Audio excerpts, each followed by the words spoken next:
Hello everyone and welcome to this video, which is in our Engine Snack series. I'm Grandmaster Matthew Sadler. We're taking a look at the game between Leela and Igel in the TCEC Season 22 Division P.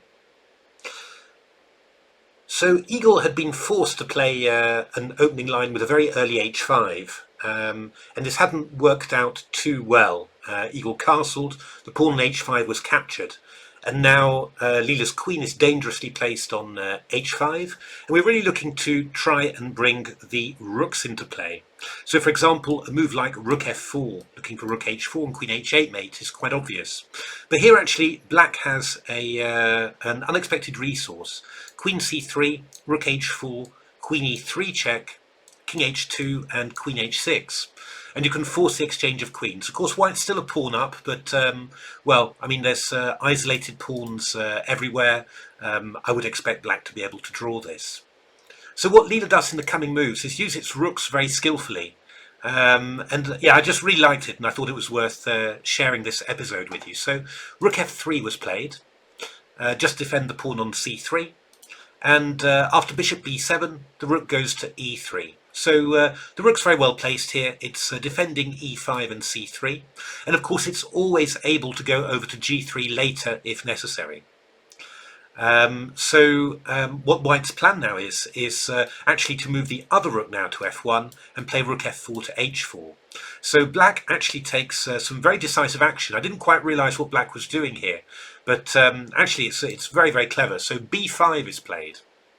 Now the idea is, if I go rook f1 here, black's going to go b takes a4.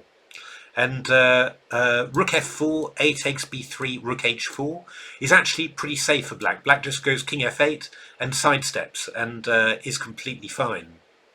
So one idea is to play knight d4.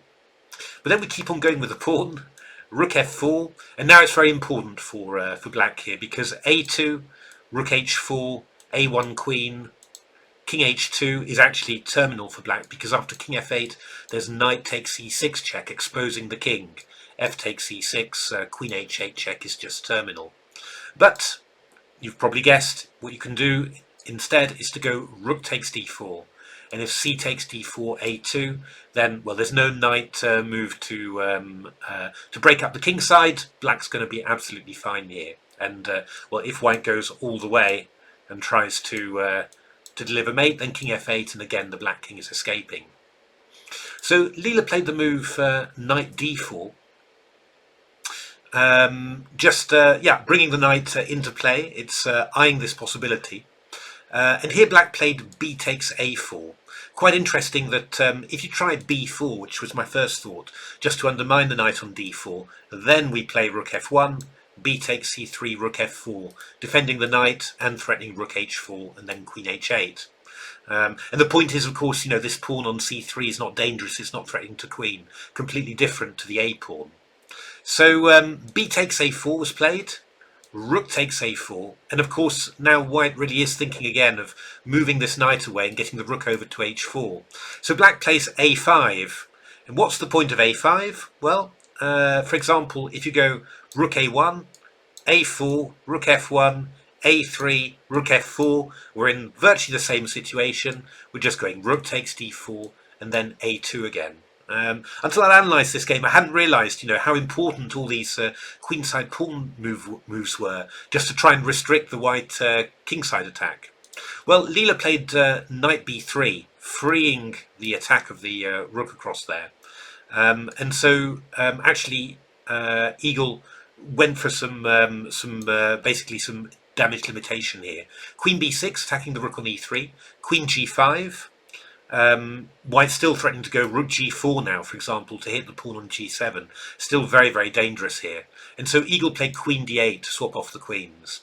But after queen d8, rook a d8, rook a5, rook c8, rook c5, white was 2 pawns up rather, and well, it's not a simple conversion, but Leela managed it quite beautifully to win the game. Just a very nice episode of play there. Some very skillful play with the rooks from Leela. First of all, putting a rook on e3 to cover everything, and always threatening to get the queen's rook to h4. And then black's play with b5 and a5, really prophylaxis against any sort of white attempt to transfer this rook over to the kingside. But yeah, somehow when you've got a superior position, something will always break in the opponent's position. And here, actually, black couldn't both stop rook h4 in the long run and also defend the pawn on a5. Really lovely play from Leela.